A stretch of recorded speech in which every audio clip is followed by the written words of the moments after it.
Khilafah, sebuah institusi pemerintahan Islam yang berjalan sejak zaman para sahabat hingga tahun 1924. Ia merupakan sebuah simbol keagungan peradaban Islam selama hampir 1.300 tahun.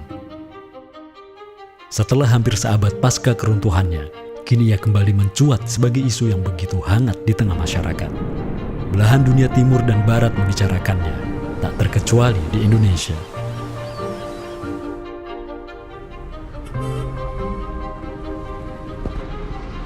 Perdebatan tentang khilafah tak terhindarkan. Apakah ia pantas diterima atau tidak di zaman modern saat ini? Kita tahu khilafah atau kehilafahan Islam itu di Nusantara bukan hal yang baru. Ya, sudah ada hubungan relasi antara kesultanan-kesultanan dan kerajaan Islam Nusantara dengan kehilafahan di Turki Utsmani atau wilayah Arab secara keseluruhan itu sejak abad ke-7.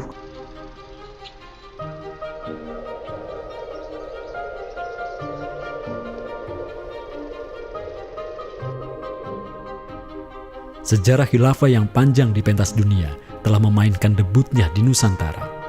Islam yang diemban para punggawanya telah menjadikan Nusantara jaya dan menjadi sumber utama perlawanan terhadap para penjajah. Inilah kisah tentang Nusantara dan jalinannya dengan sang negara adidaya. Inilah kisah tentang khilafah yang menjadikan rakyat Nusantara sebagai satu umat dengan Muslim sedunia. Inilah kisah tentang jejak khilafah di Nusantara.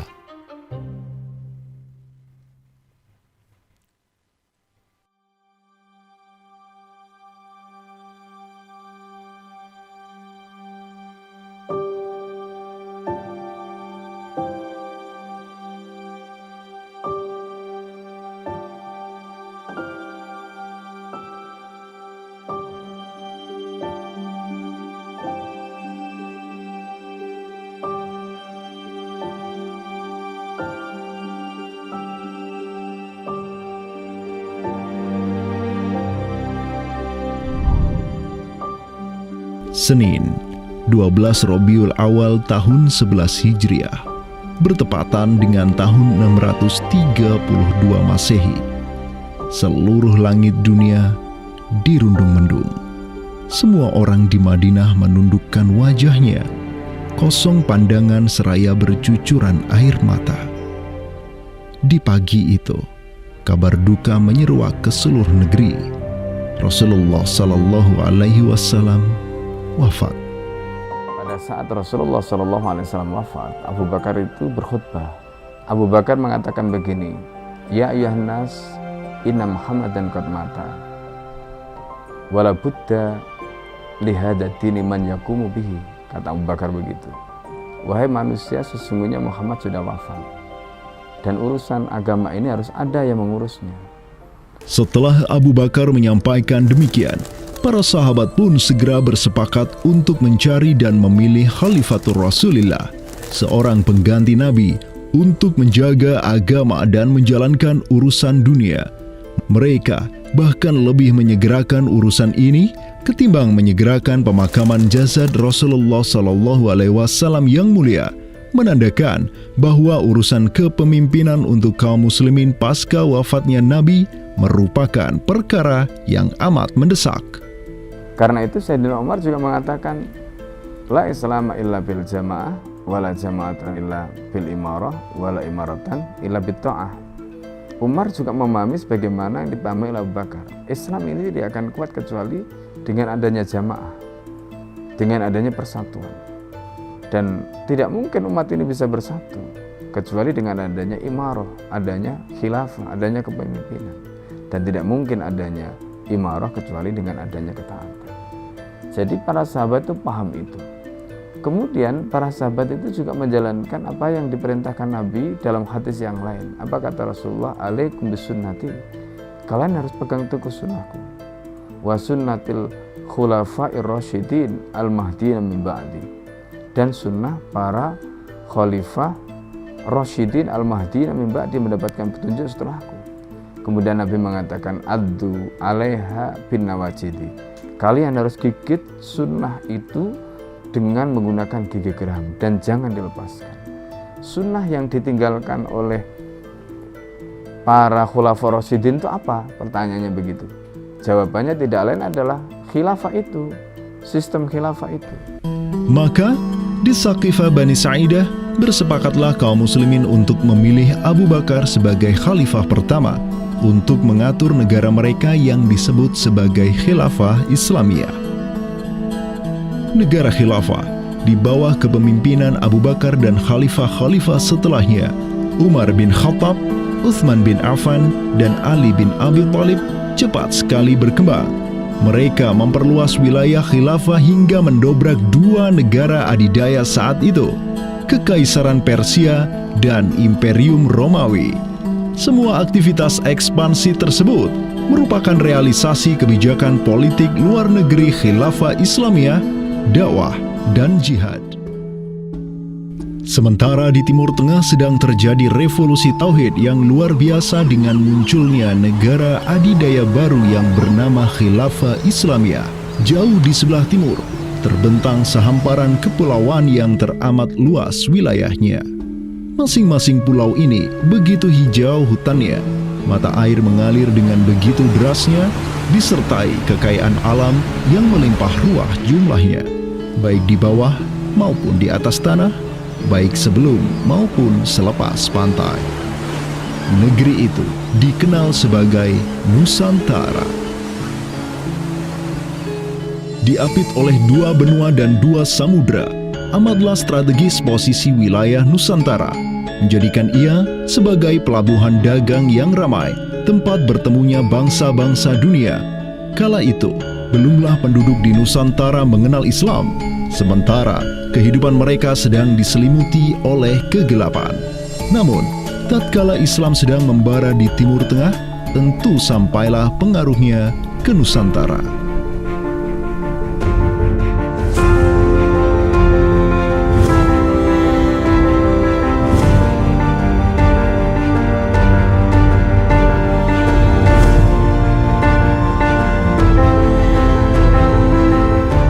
Saya ingin mengutip apa yang pernah dinyatakan oleh Buya Hamka ya di dalam buku beliau dari Perbendaharaan Lama, termasuk juga buku beliau yang judulnya Sejarah Umat Islam, yang beliau menyatakan bahwa sesungguhnya teori yang kita tahu bahwa Islam masuk ke Nusantara itu berasal dari Gujarat pada abad ke-12 sampai 15 Masehi, itu sebetulnya tidaklah tepat sepenuhnya. Karena apa? Karena Buya Hamka memiliki pandangan ataupun penjelasan terkait dengan kapan sesungguhnya Islam masuk ke Nusantara, ke Indonesia. Beliau menyatakan bahwa Islam masuk ke Nusantara itu jauh sebelum teori Gujarat.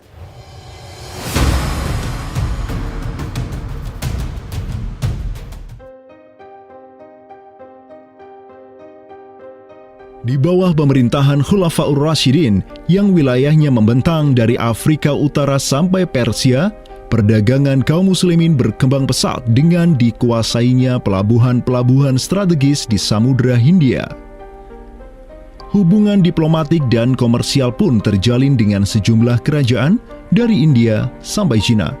Sui Tang Shu, sebuah kronik kuno dari dinasti Tang di Cina mencatat, telah datang serombongan utusan khilafah ke hadapan penguasa Cina di tahun 651 Masehi, di mana tahun tersebut merupakan masa Khalifah Utsman bin Affan. Hubungan khilafah dengan dunia timur terus berlanjut sampai di mana khilafah beralih ke pemimpinannya di bawah otoritas Bani Umayyah. Apabila hubungan negara khilafah dengan kekaisaran Cina sudah terjalin sejak masa Khulafaur Rasyidin melalui jalur laut, tentulah utusan khilafah akan melalui wilayah Nusantara yang menjadi penghubung antara Timur Tengah dan Asia Timur. Dan di ujung paling barat wilayah Nusantara, terdapat pulau besar yang kala itu dikenal oleh bangsa Arab sebagai Sribuza, pelafalan mereka untuk menyebut kerajaan Sriwijaya. Pelabuhan-pelabuhan di kerajaan Sriwijaya senantiasa menjadi titik transit setiap kapal yang hendak melanjutkan perjalanannya.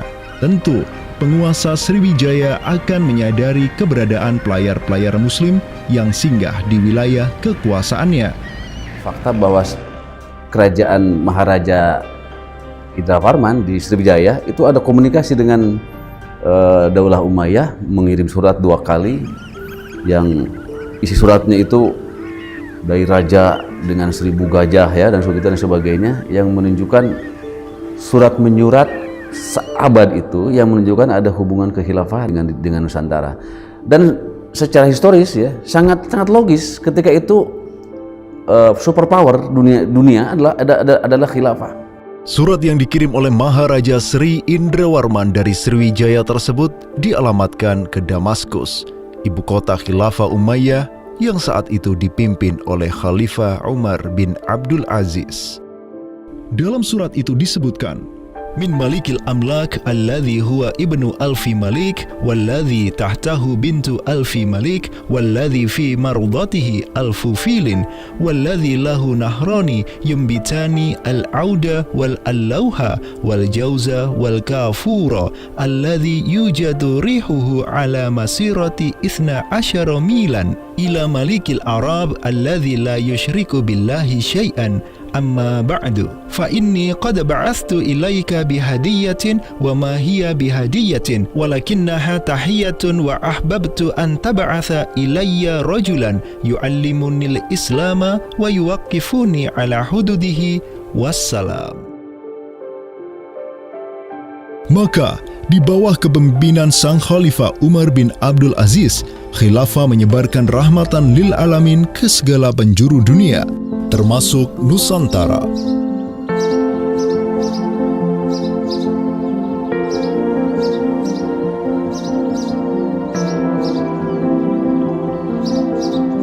Seperti sekarang Amerika atau Eropa kan ada hubungan dengan semua negara karena dominasi politik, ekonomi mereka, kebudayaan dan sebagainya. Saat itu penguasa dunia atau superpower adalah dunia Islam, institusi politiknya khilafah, maka sangat logis kalau ada relasi dengan berbagai semua negara.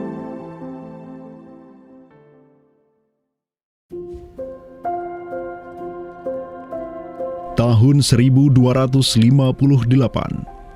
dari arah timur datanglah segerombolan pasukan yang mengerikan. Tubuh mereka besar-besar bak raksasa, berkulit kuning dan begitu mahir berpanah dan mengendarai kuda. Inilah pasukan Mongol yang datang dari utara Cina. Khalifah Al-Musta'sim itu dibunuh oleh Hulagu Khan, ya, pemimpin tentara Mongol. Kemudian pasca penaklukan Baghdad, itu Baghdad menjadi kota kosong, ya.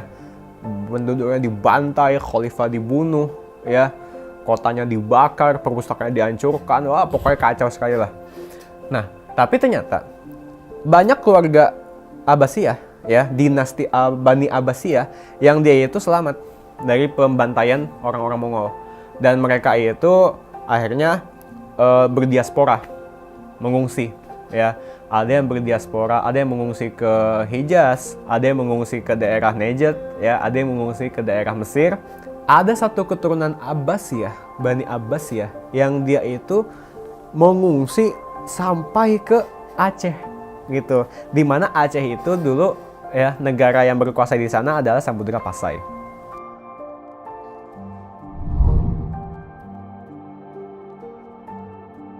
Terdapat 3 orang Bani Abbasiyah yang diketahui dimakamkan di Aceh, yakni yang pertama Sodrul Akabir Abdullah bin Muhammad Al-Abbasi, keturunan Khalifah Al-Mustaunsir Billah. Kedua, istrinya Siti Rahiman binti Malikul Mu'azzam, dan ketiga, anaknya Sodrul Akabir Yusuf bin Abdullah Al-Abbasi. Mereka bertiga dimakamkan di kompleks yang sama. Yang paling monumental, yang paling besar di sini kita lihat adalah seorang tokoh yang memiliki predikat As-Sadr Al-Kabir ataupun pengawal para pembesar yang derajatnya mungkin setingkat dengan Perdana Menteri. Beliau bernama Abdullah bin Muhammad bin Abdul Qadir bin Abdul Aziz bin Al-Mansur Abi Ja'far Al-Abbasi, yang mana genetika beliau yang daripada Al-Mansur ini sendiri yang merupakan kakek buyut daripada Abdullah ini adalah seorang khalifah dari Bani Abbasiyah. Bani Abbas ini yang terkubur di Aceh, ya Lok Sumawe ini, ayahnya ini ya Muhammad bin Abdul Qadir. Ternyata dia itu dicatat oleh Ibnu Battuta, ya.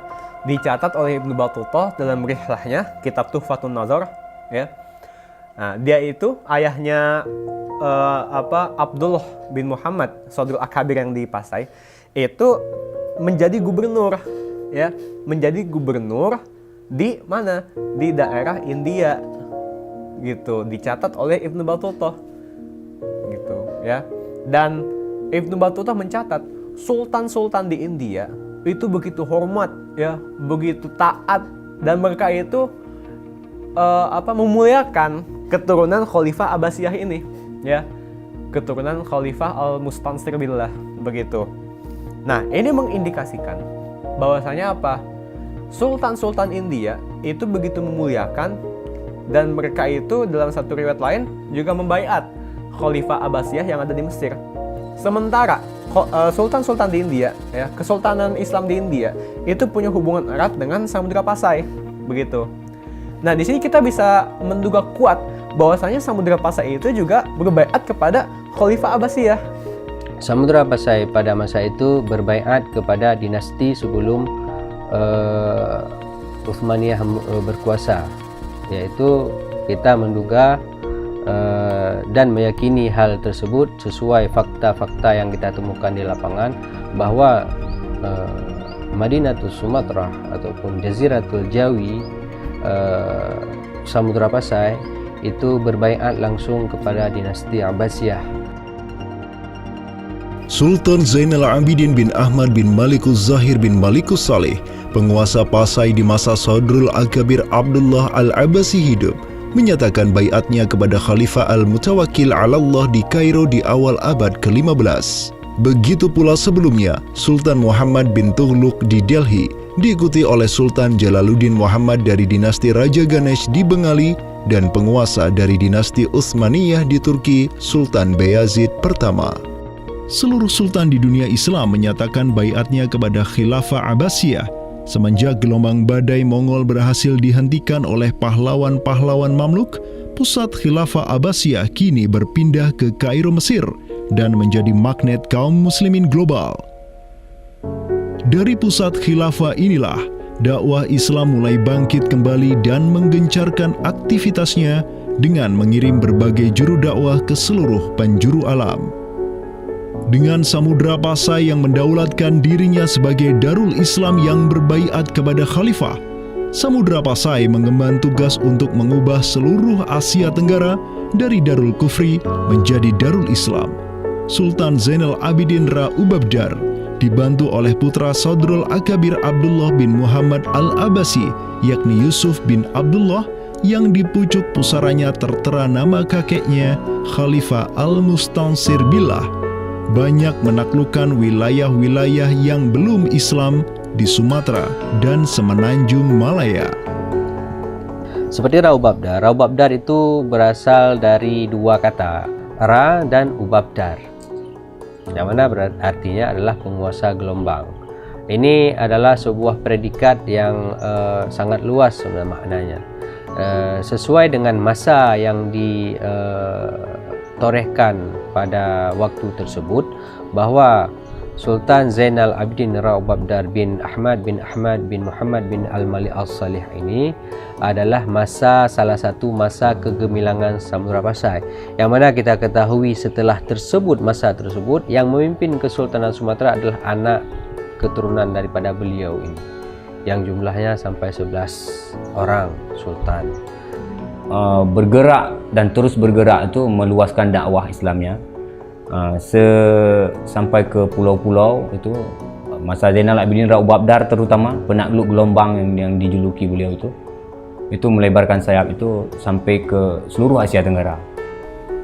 Digelarilah Sultan Zainal Abidin Pasai dengan sebutan Ra Ubabdar, bahasa Persia untuk gelar sang penakluk gelombang, karena dengan arungan pasukannya yang luar biasa di atas gelombang laut Nusantara, Ia membuka banyak sekali wilayah, seperti Malaka misalnya, di mana di sanalah Sultan Zainal Abidin Ra Ubabdar menempatkan putranya Sultan Mansur sebagai penguasa Darul Islam Malaka. Kesultanan Samudra Pasai banyak pula mengirimkan juru dakwahnya untuk meminta penguasa-penguasa Nusantara lain agar menerima Islam. Salah satu juru dakwah tersebut dikirim ke Jawa Timur, pusat pemerintahan rezim yang mendominasi wilayah Nusantara saat itu, Kerajaan Majapahit.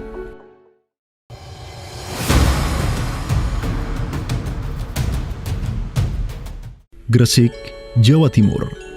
Di kota yang hanya berjarak 60 km dari Trowulan, ibu kota Kerajaan Majapahit, terbaring jasad mulia di atas pusara marmer yang begitu indah. Inilah kubur seseorang yang menginisiasi tegaknya Islam di tanah Jawa, Maulana Malik Ibrahim, yang kemudian dikenal sebagai Sunan Gresik. Malik Ibrahim adalah seorang yang berkedudukan tinggi di lingkaran kuasa Samudra Pasai, terlihat dari gelarnya yang bertajuk Umdatus Salatin wal Wuzara, pondasi para sultan dan wazir, di mana gelar tersebut adalah gelar untuk wakil Sultan Samudra Pasai sebagaimana yang dicatat oleh Ibnu Battutah. Gelarnya yang lain seperti Burhanud Daulah Waddin, penerang negara dan agama, adalah gelar yang disematkan kepadanya selayaknya gelar-gelar yang diberikan Khilafah Abbasiyah kepada pejabat-pejabat penting daulah, sebuah gelar yang begitu politis sekaligus agamis.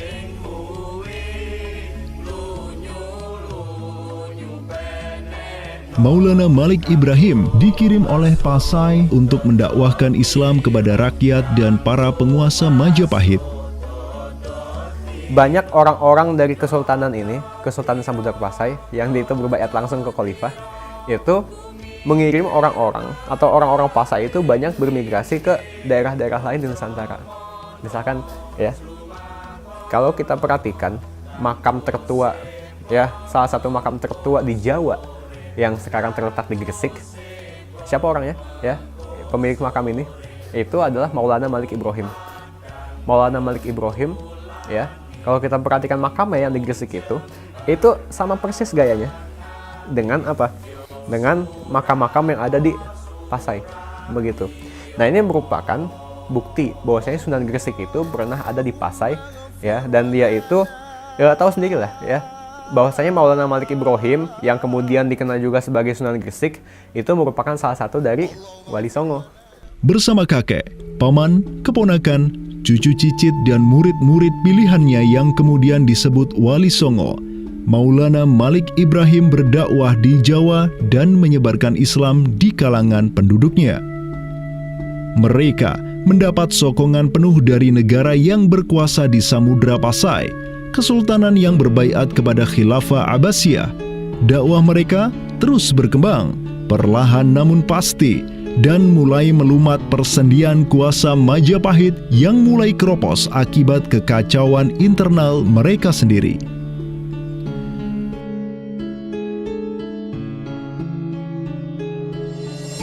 Para Wali Songo juga dihormati karena sebagian besar dari mereka menyandang status sebagai keturunan Nabi melalui jalur Husain bin Abi Thalib yang terus turun-temurun kepada Muhammad Sahib Marbal, turun lagi ke Alawi sampai ke Imam Jamaluddin Al-Husaini yang dikenal juga sebagai Syekh Maulana Jumadil Kubra, yang dari dialah para Wali Songo lahir sebagai anak-anaknya.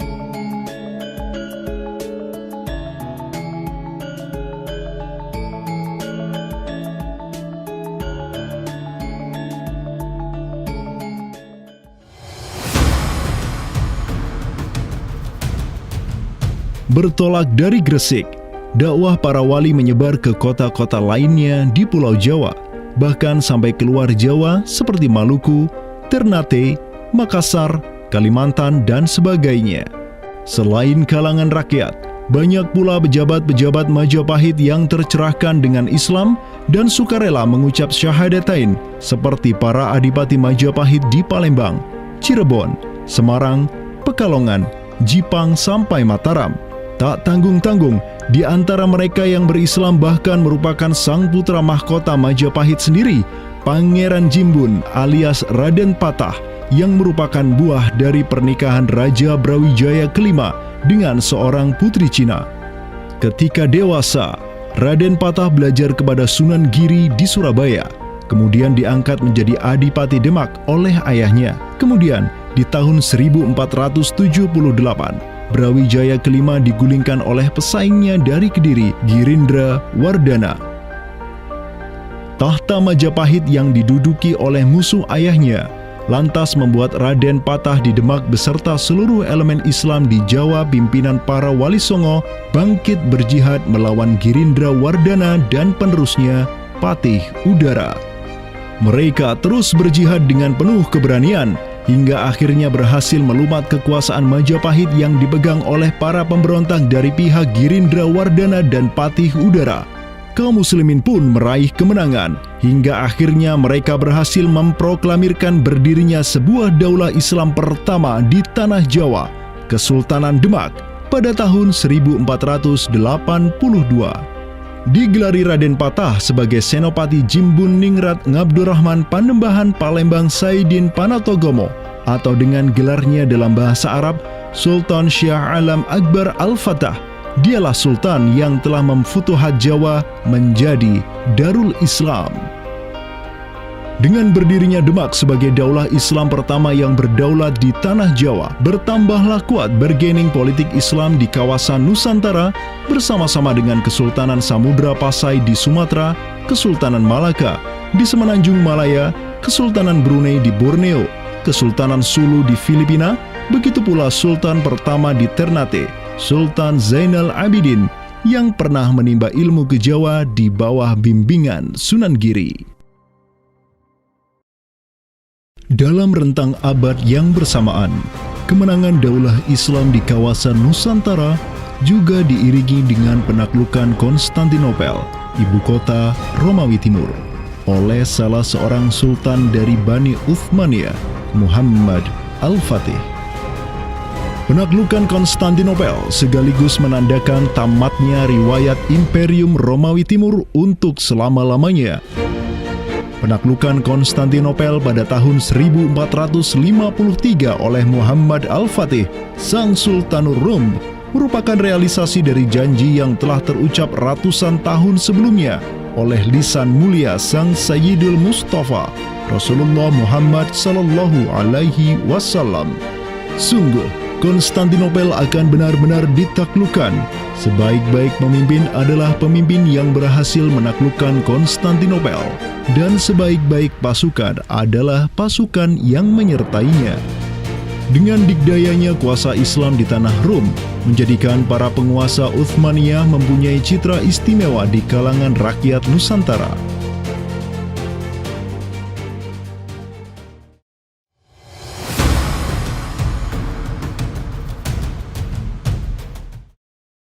Namun demikian, dikala penaklukan demi penaklukan sedang digencarkan oleh tentara Islam mulai dari Rum sampai ke Nusantara, penaklukan yang sama juga digencarkan oleh tentara Kristen di ujung paling barat dunia Islam, Andalusia. Berbeda dengan penaklukan yang kaum muslimin lakukan, di mana penduduk asli suatu tempat diberi toleransi yang luar biasa atas agama dan properti mereka, tentara Kristen Portugis dan Spanyol menaklukkan wilayah Islam di Andalusia yang saat itu sudah terpecah menjadi Reyes de Taifas atau Mulukhut Tawaif atau kerajaan-kerajaan yang saling tercerai-berai. 1492, kekuasaan Islam terakhir di Andalusia, Granada, berhasil ditaklukkan oleh suami istri yang menjadi penguasa Spanyol, Fernando de Aragon dan Isabella de Castilla. Penaklukan kembali wilayah Andalusia menjadi negara Kristen yang mereka sebut Reconquista telah menyebabkan populasi kaum muslimin di sana tersapu bersih, entah karena diusir, dimurtadkan, atau dibunuh. Selain Reconquista, kaum Kristen Spanyol dan Portugis juga mempunyai motif ekonomi untuk menjadikan diri mereka kaya, yakni dengan mencari jalur rempah di Samudra Hindia yang saat itu merupakan potensi sumber daya alam yang luar biasa. Program mereka untuk mencari rempah di Samudra Hindia mereka sebut sebagai Estado da India. Kita sering dengar dengan istilah 3G gitu kan. Glory, Gospel, dan Gold gitu kan. Jadi ya mereka ingin ekspansi, mereka ingin menyebarkan misi agama mereka, dan mereka juga ingin mencari gold. Goldnya sini adalah justru adalah rempah gitu kan. Begitulah betapa berharganya rempah pada saat itu, sampai 1 gram pala dihargai dengan 2 gram emas gitu kan. Paus Alexander ke-6, pemimpin kaum Kristen saat itu, begitu mendukung hasrat Portugis dan Spanyol untuk menjelajah dunia dan menyebarkan Kristen. Maka, berangkatlah gelombang penjelajah Portugis yang disertai pasukan dan senjata untuk menaklukkan dunia Islam di Samudra Hindia. Di bawah pimpinan Alfonso de Albuquerque, armada Portugis berhasil menaklukkan Goa di India pada tahun 1510. Dan setahun kemudian, berhasil sampai ke Malaka, merebut pelabuhan strategis itu dari Sultan Mahmud Syah yang memerintah tempat tersebut.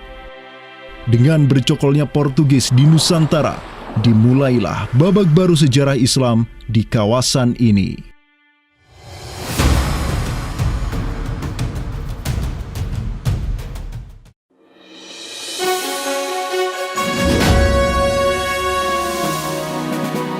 Sementara di Nusantara tengah berlangsung gejolak dengan hadirnya Portugis yang berpusat di Malaka.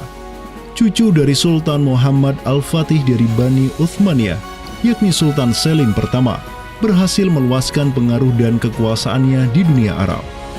Pada tahun 1517, beliau berhasil merebut Suriah, Mesir, dan Hijaz dari kepenguasaan kaum Mamluk. Khalifah Al-Mutawakkil 'alallah ketiga dari Bani Abbasiyah beserta Syarif di Makkah kini menyerahkan kepemimpinan umat Islam sedunia dan pelayanan 2 kota suci kepada Sultan Salim pertama, penguasa Uthmaniyah yang bukanlah mereka berdarah Arab. Perlu dicatat bahwa penjelasan tentang Al-A'immatu fi Quraisyin itu, kalau kita merujuk kepada kitab Ar-Rawdah, Rawdatul Talibin wa Umdatul Muftin, memang ada hal yang menarik di sini. Di satu sisi ada mengatakan bahwa syarat khalifah itu harus Quraisy. Tetapi Imam Nawawi sepakat ketika katakanlah dari Quraisy tidak ada, terus diambilkan dari mana? Maka kemudian disebutkan di situ ya di luar Quraisy, bisa dari bani ini, itu yang disebutkan di dalam kitab Ar-Rawdah. Karena itu sebenarnya syarat al-a'immah fi Quraisyin itu bukan syarat yang wajib, tetapi difahami di sini berdasarkan penjelasan yang diantaranya disebutkan dalam kitab Ar-Rawdah tadi, itu adalah merupakan syurut afdaliyah. Maka semenjak tahun 1517, kepemimpinan khilafah beralih ke Bani Uthmaniyah. Selim pertama dan anak keturunannya kini didapuk sebagai Khalifatul Muslimin. Amirul Mukminin, Khadimul Haramain, Al-Ghazi fil Bahraini wal Bahraini, Zilullah fil Alam, Padisyah wa Khilafat Penah. Wilayah Khilafah Uthmaniyah terus merangsek Eropa, dan merekalah yang menguasai Laut Mediterania dan juga Laut Merah. Adapun Portugis yang bercokol di Samudra Hindia mulai ketakutan karenanya. Karena dengan munculnya Khilafah Uthmaniyah sebagai negara Islam yang adidaya, solidaritas Muslim sedunia akan bangkit kembali karena memiliki perisai kuat di sisinya. Ini erat kaitannya dengan hubungan dengan negeri kita, karena keimanan yang kemudian merekatkan ya dengan semangat akidah Islamiyah, semangat ukhuwah Islamiyah, menjadikan umat muslim yang ada di Timur Tengah dengan umat muslim yang ada di Nusantara Indonesia itu terjalin hubungan yang sangat erat. Karena kita tahu bahwa ada ayat Allah Subhanahu wa Ta'ala yang menyatakan innamal mu'minuna ikhwah. Sesungguhnya orang-orang beriman itu adalah saudara. Ketika ada saudara mukmin yang terzalimi, maka saudara mukmin yang lain itu punya kewajiban untuk membela. Demikian pula ketika Muslimin Nusantara itu terzalimi dengan adanya penjajahan, dengan adanya imperialisme yang dilangsungkan oleh orang-orang kafir penjajah, baik itu oleh Portugis, Spanyol, Inggris, Perancis ataupun Belanda. Ya. Maka kemudian Muslim yang ada di Timur Tengah yang pada waktu itu masih memiliki kepemimpinan yang tunggal untuk seluruh dunia, yaitu Khalifah, itu juga turut ya memperhatikan, turut mendukung, turut memperjuangkan pembebasan ataupun kemerdekaan bagi bangsa Muslim Nusantara. Kenapa? Ini semangat jihad di antara kaum Muslim yang dihubungkan dengan semangat keimanan atau akidah Islamiyah tadi. Kenapa? Yang namanya mukmin itu adalah kal jasadil wahid, ya, satu tubuh. Ketika bagian tubuh yang lain itu teraniaya, maka tubuh yang lain pun punya kewajiban untuk membelanya ataupun juga ikut merasakan penderitaan yang dialami oleh bagian tubuh kaum Muslim yang lain. Semenjak Portugis berhasil menancapkan kukunya di India dan Malaka, tidak hanya dua wilayah tersebut yang ditimpa petaka, namun juga hampir seluruh kesultanan di Samudra Hindia dan Nusantara. Sultan dari Samudra Pasai kala itu, Zainal Abidin bin Mahmud bin Zainal Abidin Ra Ubabdar, yang mendaulatkan dirinya sebagai Al-Qaim tahta Amri Rabbil Alamin, orang yang berdiri di bawah perintah Tuhan semesta alam, mengirim surat kepada Portugis di Malaka untuk menggugat kelakuan mereka yang sangat merugikan kaum muslimin di kawasan. Namun apalah daya, Sultan Zainal Abidin yang ini kemudian dikenal sebagai penguasa terakhir Pasai karena setelah ia wafat pada tahun 1517, bala tentara Portugis datang ke Pasai dan menaklukkan kesultanan Islam pertama di Nusantara itu dengan penuh tipu daya. Tak hanya Pasai yang berhasil ditiadakan, Portugis juga mampu menahan serangan pasukan Islam dari Demak sampai Sultannya Patiunus bin Raden Patah syahid di Lumat Muntahan Meriam Portugis pada tahun 1521. Dengan diplomasinya yang culas, Portugis juga menjalin kerjasama dengan kerajaan Pajajaran di Jawa Barat pada tahun 1522. 2 tahun berikutnya, kota Blambangan, Panarukan, dan Kediri yang masih menjadi basis kekuatan Hindu di Jawa menawarkan kerjasama dengan Portugis. Maka, Portugis banyak sekali mendapat aliansi sesama kafir yang berada di berbagai wilayah di Nusantara untuk bersatu padu menghantam kekuatan politik Islam yang baru tumbuh di Pulau Jawa. Bahkan di Maluku pun Portugis berhasil menancapkan kuasanya semenjak tahun 1536. Berkaca pada kelakuan Portugis yang memerangi umat Islam di Samudra Hindia dan Nusantara, Sultan Sulaiman Al-Qanuni, sang Khalifah Uthmaniyah yang berkuasa sejak tahun 1520, menyatakan peperangan terbuka kepada penguasa Portugis yang berkedudukan di Lisbon, Dom Sebastião. Telah dilaporkan kepada saya bahwa jamaah haji dan para pedagang muslim yang datang dari India melalui laut telah dianiaya. Jika engkau masih membangkang, maka dengan bantuan Allah yang Maha Agung, kami akan melakukan segala yang diperlukan untuk memulihkan ketertiban di negeri-negeri itu, dan tiada guna lagi bagi engkau untuk memprotesnya.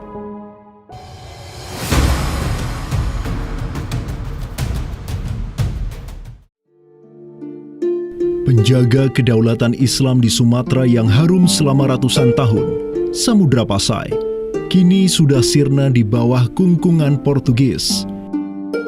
Namun, harapan kemenangan itu masih ada. Karena tak lama setelah itu muncul kekuatan baru yang terbit di ujung utara Sumatera, Kesultanan Aceh. Kita mengetahui bahwa Sultan Aceh yang pertama adalah Sultan Ali Mughayat Shah. Ya, beliau wafat tahun 1530. Dan ini merupakan masa yang bersamaan dengan Sultan Sulaiman Al-Qanuni dari Khilafah Utsmaniyah. Prestasi Sultan Ali Mughayat Shah telah dicatat dengan tinta emas sejarah. Kegemilangan Sultan Aceh pertama itulah yang direkam oleh salah seorang ulama besar dunia Islam, Syekh Ahmad Zainuddin Asy-Syafi'i Al-Malibari, yang merupakan murid dari ulama tersohor Ibnu Hajar Al-Haytami. Dalam kitabnya Tuhfatul Mujahidin fi Ba'di Akhbaril Burtukaliyin, Syekh Zainuddin Asy-Syafi'i menulis, dan mereka Orang-orang Portugis, semoga Allah mengalahkan mereka, mendatangkan berbagai barang dari negeri-negeri yang jauh. Mereka menjadi ramai dan bertambah banyak di kawasan.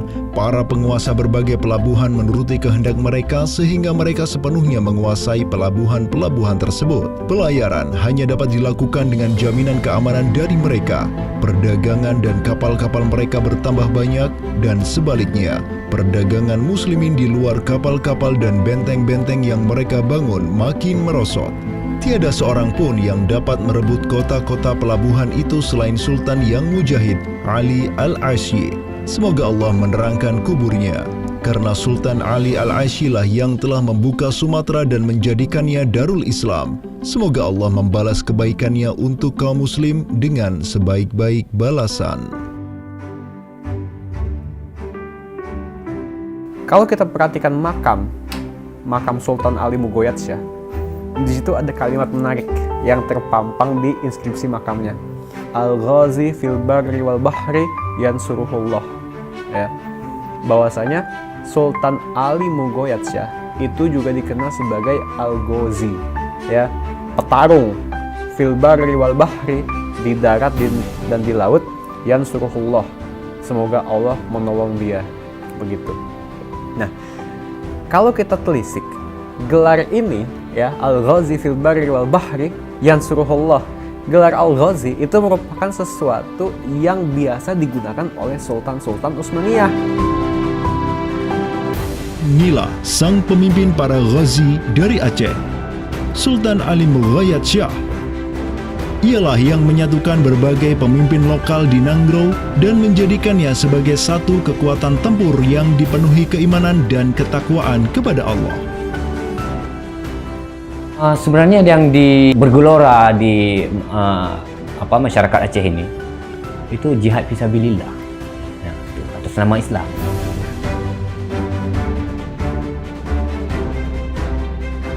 Kampanye global Khilafah Utsmaniyah untuk menghajar Portugis senantiasa digelorakan oleh para khalifahnya dan juga oleh para negarawan Daulah Adidaya itu. Tahun 1539, Khalifah Sulaiman Al-Qanuni memerintahkan wazir agungnya, Hadim Sulaiman Pasha, untuk mengirim utusan ke Aceh sebagai bentuk tanggung jawabnya untuk membantu kaum muslimin di sana. Utusan tersebut ialah Hamad Khan, seorang Mesir yang tak lain merupakan sepupu dari Hadim Sulaiman Pasha sendiri. Atas bantuan utusan dari khilafah inilah Aceh dapat menaklukkan wilayah Batak menjadi Darul Islam. Tahun-tahun berikutnya, pucuk pimpinan Kesultanan Aceh digantikan Sultan Alauddin Riayat Syah Al-Qahar, anak dari Sultan Ali Mughayat-Syah. Beliau melanjutkan jihad ayahnya dan secara terang benderang turut menyatakan ketundukannya kepada Khilafah Utsmaniyah. Kesatuan agama, kesatuan tauhid dalam Islam itu pasti membentuk kesamaan, kesatuan umat, kan gitu. Ya, kesatuan umat, karena Islam itu kan dibentuk oleh keyakinan, akidah, kesatuan keyakinan yang sama, ya, dan tidak mengenal batas wilayah, tidak mengenal nasionalisme dan sebagainya. Jadi melihat siapa penguasa dunia adalah Khilafah Turki Utsmani, ya pasti ada hubungan emosional.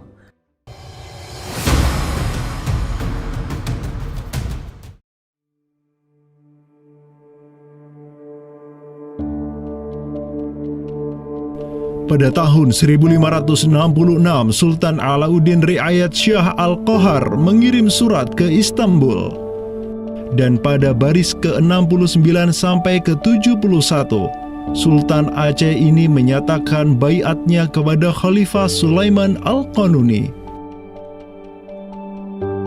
Dengan bersungguh-sungguh, kami meminta agar Padishah atau Khalifah tidak lagi memandang saya, hambanya di tanah Aceh ini, sebagai penguasa yang independen, melainkan sudi menerima saya sebagai hambanya yang miskin dan rendah, yang dapat berkuasa berkat kemurahan hati Sang Padishah, Sang Pelindung dunia, naungan Allah di muka bumi, dengan jalan yang tiada berbeda dari gubernur Mesir, Yaman, atau para bey di Jeddah dan Aden.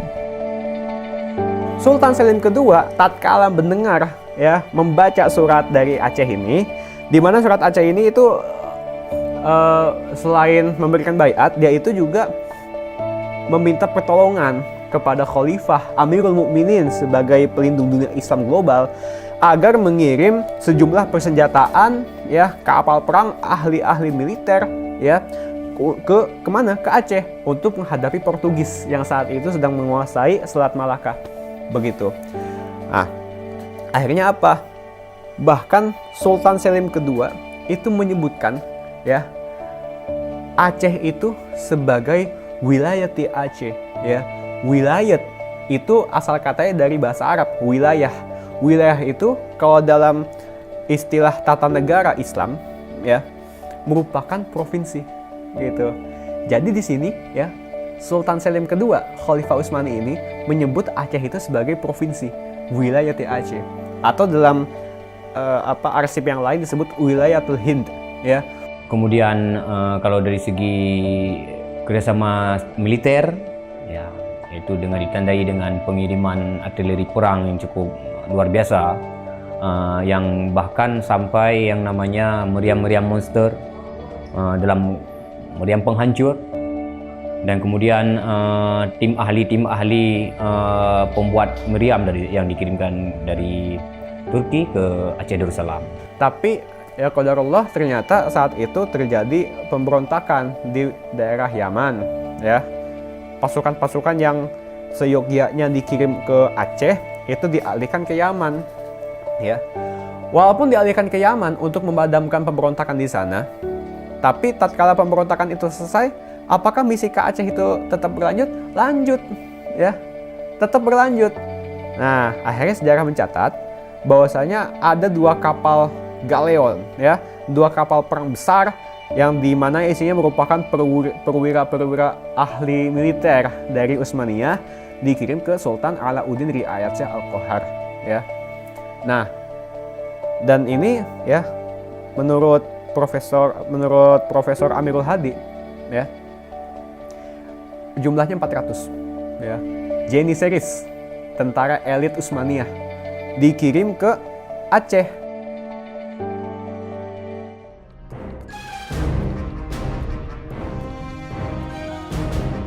Selama masa Sultan Alauddin Riayat Shah Al-Qahar, Aceh melancarkan serangan besar-besaran ke Malaka demi menghancurkan Portugis. Serangan-serangan itu dilaksanakan pada tahun 1537, 1564, dan 1568.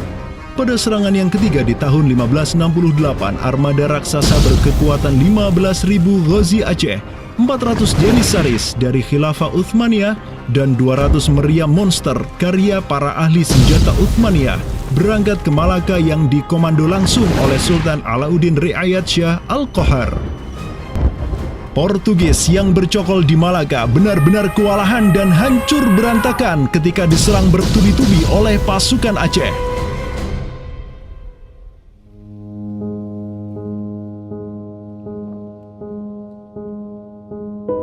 Walau demikian, Portugis berhasil bertahan karena dibantu oleh sekutu-sekutunya dari Johor dan Kedah. Banyak korban yang berjatuhan baik dari pihak Aceh maupun pihak Portugis.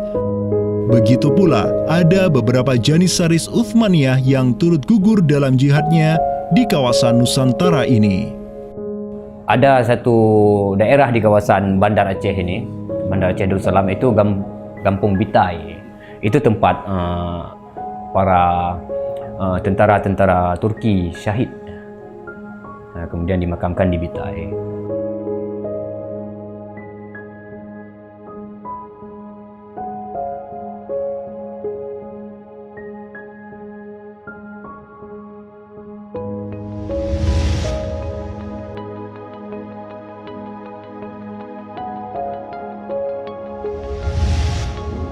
Mungkin kita melihat juga dari segi numismatik atau mata uangnya, banyak sekali dirham-dirham Turki Utsmani kita temukan di sini.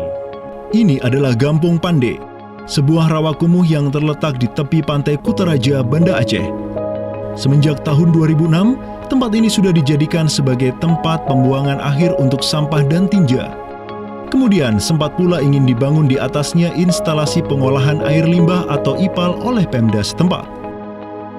Namun siapa sangka, di tempat yang nasibnya begitu menyedihkan hari ini, di tahun 2013 lalu, telah ditemukan tidak kurang dari 6.000 keping dinar dan dirham yang dicetak oleh Khilafah Utsmaniyah dan Kesultanan Aceh.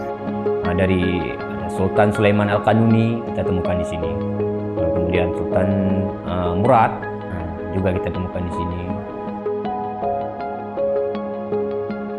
Gampung Pandey yang merupakan salah satu kawasan Islam tertua di Aceh, di mana di sanalah terdapat ribuan makam tokoh-tokoh penting Islam yang datang dari seluruh penjuru negeri. Dan beginilah nasibnya sekarang, terhinakan oleh orang-orang yang melupakan sejarah besarnya, tak tersentuh oleh peradaban modern yang durhaka kepada sejarah Islamnya. Walau demikian, kenangan tentang mereka takkan pernah hilang dan akan terus teringat oleh anak cucu kita. Mereka akan terus mengingat bahwa orang tua kita dahulu, para penguasa kita yang soleh dulu, pernah menyatakan baiatnya kepada Amirul Mukminin, khalifahnya umat Rasulullah Sallallahu Alaihi Wasallam. Inilah kubur orang yang dirahmati lagi diampuni. Dialah Al-Ghazi, sang petarung di jalan Tuhan semesta alam, penentang kaum kafir dan musyrikin, pecinta kaum fakir dan miskin, Sultan Alauddin Riayat Shah, naungan Allah di muka bumi, putra Sultan Ali Mughayat Shah. Semoga Allah menyiramkan rahmat ke atas pusaranya dan menjadikan surga tempat kediamannya.